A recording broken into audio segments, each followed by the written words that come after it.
What's going on, everybody? So today we're taking a look at one of the most popular fitness shoe lines out there, the Nike Metcon line, and this being the newest iteration, the Nike Metcon 7, in this rather interesting colorway that has a lot of detail. There's a lot of rework options for this shoe as far as construction, the midsole.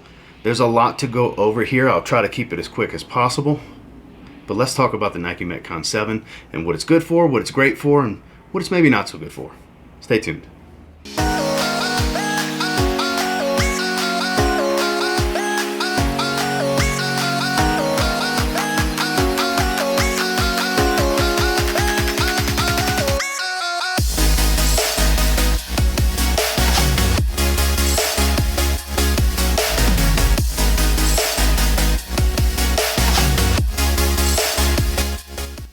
So, the Nike Metcon 7. So as you can see, it is completely different looking for the most part from the Nike Metcon 6, which at the recording of this I don't have yet, but I do plan on getting very soon. I've had these for quite a while, so we will start on the bottom of the shoe. As you can see, you do have herringbone traction going all throughout with some flex grooves. This shoe is actually quite flexible.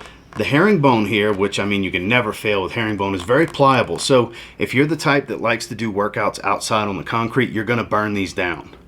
You will burn these down. So if you keep it inside, obviously you'll have traction on a multitude of surfaces, even in dusty courts and stuff like that. If you run a quick pickup game at the end of your workout or something like that, believe it or not, yes, I think you can pull these off in a short run for basketball, playing a game of 21, or just a quick 3-on-3 pickup game. I think you'll be fine with these overall. You do have that rubber wrap starting in the center, wrapping around the side for rope climbs and stuff, which is kind of a useless feature for me because I don't do any rope climbs, but it is featured on the medial and lateral side, which has an additional translucent rubber going all the way up. That's one of the redesigns for this from previous Nike Metcon models. So it's kind of a useless feature for me because I don't do rope climbs, but it is an iconic visual thing about the Metcon that's been around since the beginning. They've always had this rubber wrap that goes up the medial and lateral side, and then you can see they do have the thrusters built in this go round. So moving into the back, you can see the multi-layers to this cushioning system. You have the 3mm thrusters. This is a 7mm heel to toe drop. So traditionally Nike Metcon is a 4mm heel to toe drop, which is a very, very flat setup. Normally they come with removable heel thrusters that you can put under the insole to raise it up to 7mm. Here it's just built in. They went ahead and put it there. You do have a TPU heel clip built in with the Nike React foam midsole. So this time around, traditionally it's a slide-in insert insole that is your cushioning system for your midsole, but here it's actually more traditional where you have a midsole. This Nike React is very responsive and bouncy. So there, anytime you hear me say bounce, I'm referring to responsiveness. And here, there actually is a pretty sturdy heel cup. I've had no heel slippage, which we'll discuss in a little bit. Does come up a little bit, wraps around the ankle very well. And then moving into the midfoot, it does lock down very, very well. Like I said, you have this rubber that comes up from the outsole for stability. And then again, it goes all the way up on the medial side. So this really helps lock the foot down. Honestly, lockdown is no issue whatsoever with side-to-side lateral movements in this shoe. Moving in to the main portion of the upper, it is a chain link mesh. It's quite breathable. There's a hyperfused synthetic that's for the high wear area for when you're on your toes, when you're doing motions that involve toe drag and such. This is actually going to take quite the beating, and then the outsole wraps up to cover the majority of it and meets the toe box very well where that hyperfused material is. So you have a combination of strength and durability and breathability and flex, which these are quite flexible in the toe. I do love that about them. So with the lacing system, one thing that's kind of a gimmick in my opinion, because it's not something I use, is you can actually lock down your laces with some Velcro here. It does look cool. I'm sure it comes in handy for some. And honestly, I think in today's workout, when I was doing cardio for short runs, my laces did come untied. I probably should start using it more, but it is a feature that is there if you're interested. You do have Nike Flywire going throughout 3 of the 5 eyelet holes, and then on the other side you have medial straps that wrap around the foot that come underneath completely.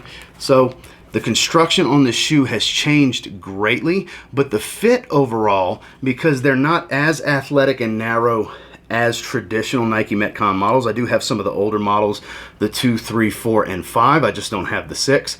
And I have the originals as well. 1, 2, 3, 4, 5. I'm missing the 6.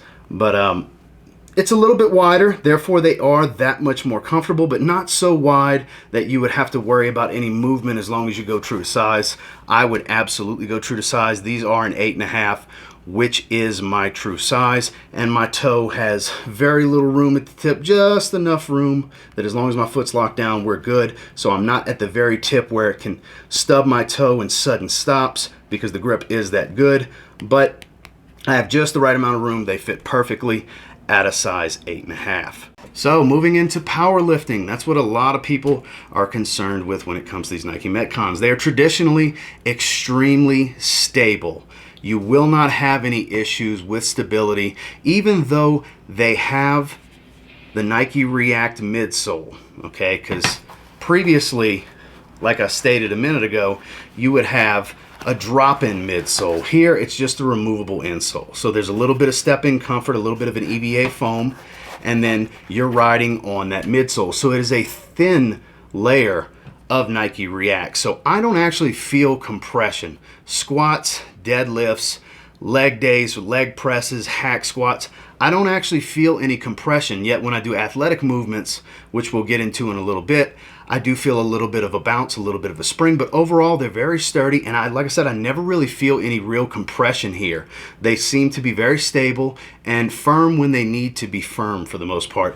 I don't find any issues with my foot starting to slide or wiggle, or my toes coming up because I'm falling back on my heel because it's compressing in the heel for heavier lifts. Never have any issue. So Olympic lifters and power lifters, if you're looking for a shoe that can handle all of your lifts, I mean, granted, I'm not the strongest of guys out there. I'm not squatting 600-700 pounds. I'm not deadlifting 600-700 pounds. I'm your average level to slightly above that strength, where I'm doing 300 to 400 pound ranges for reps. That's my working sets with deadlifts, and then with squats in the low 300s for a few reps, is because I don't really do 1 rep maxes. I do at least 4 or 5 reps for my really heavy lifts, and this tackles that no problems. The Nike Metcon 7, in my personal opinion and in my experience, is fantastic for powerlifting. Now, like I was stating before, moving into agility and running type of stuff. So prime example, sack lunges, box jumps, where you need some flex, you're going to be on your toes a lot.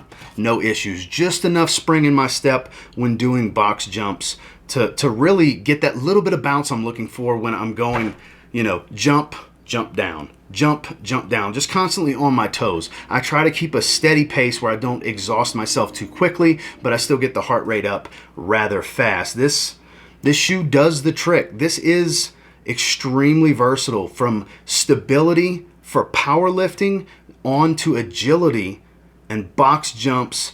I never have anything but a good time and a good workout when I wear these shoes. They never seem to fail me when it comes to any of these style workouts, because obviously bodybuilding style workouts, casual lifts where you're on benches, you're grabbing dumbbells, you're on machines, you're not going to notice a big difference here with something like the Metcon 7. It really doesn't matter what shoe you're wearing for those style lifts. You can wear just about anything. The versatility in these comes with how they're such a good powerlifting shoe, yet such a great cardiovascular workout type of shoe as well. Light runs on the treadmill and stuff like that, 7 mile an hour speeds, incline to 6 for several minutes at a time. No issues. My feet don't hurt. I stay up on my toes. Even when I do from time to time heel strike, they're not as stiff as previous models where the heel strike will cause you some discomfort. Here, that's not the issue. They got just enough Nike React foam in this midsole to provide just enough cushioning for lighter runs. Now, would I want to run a 10K in these? Absolutely not. These would be almost the last choice. The last choice for me would be previous Nike Metcon models, because they're even worse. Whereas if you're doing 5K or less, 1, 2, 3 mile runs, short sprints, light runs, jogging, these are going to do just fine. So you can literally finish your power workout and go do some cardio, or you can do your cardio and go do some box jumps and go do different plyometric workouts. You can, you know, slam the medicine ball against the ground and against the wall, and it's going to be just as planted, just as responsive as you need it to be, yet soft enough to get through agility style work.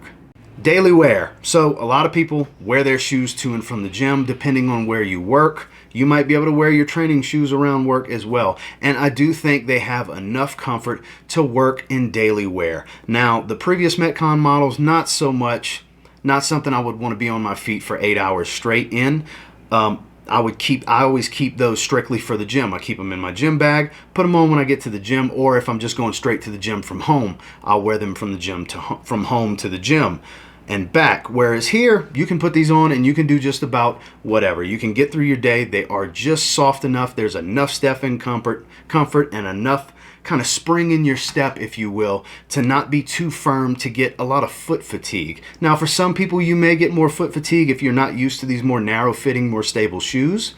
But if you're used to wearing things like Free Run 3.0s and these closer to the ground, you know, 3, 4, 5 millimeter heel to toe drop shoes, or Chuck Taylors in Vans where there's a 0 drop, if you're used to wearing stuff like that, these are actually going to be quite comfortable for you to walk around in your daily use. So overall, I think they do work just fine for daily wear. Final thoughts on the Nike Metcon 7. So, dare I say, and look, I've had a lot of training shoes over the years, Nike Free trainers. I've been wearing the Nano line recently. I have almost all of the previous Nike Metcon models. I have a couple different Under Armour shoes for training, some Project Rocks, stuff like that. And I gotta say, this, as far as what I have, this is the best all-around fitness shoe I've ever used. I've had it for some time. I've put it through the ringer. You can see the creasing and stuff. I've had it for a few months now. It's been through a lot of workouts, a lot of different style workouts. As I implement more and change variation bi-weekly and monthly and so on, this shoe tackles it all every time. Not something I wear casually. I do wear them strictly for the gym, but this is the best functioning, all-around, most versatile training shoe that I've ever worn. I've had Atomic shoes in the past where I used to wear those strictly for lifting. You want to talk about a barefoot feel, wear an Atomic shoe, specifically the lifting shoes. But I'll tell you what, it's hard not to go back to these every time. I do like a lot of variety in my shoes. I do like trying different things. But when in doubt, this is my default pick because they're just good for everything.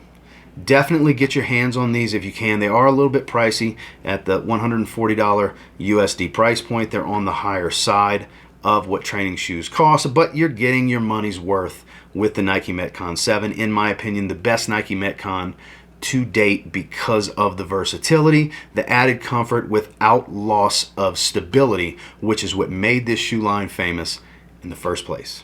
Well, that's my review of the Nike Metcon 7. And until next time, do me a real quick favor, go ahead and like, comment, subscribe, because I do appreciate all the feedback. I love hearing from you guys. How many of you have tried this shoe? How many of you have previous models? And what do you think about them? Would you be interested in seeing reviews of previous models beyond the 6?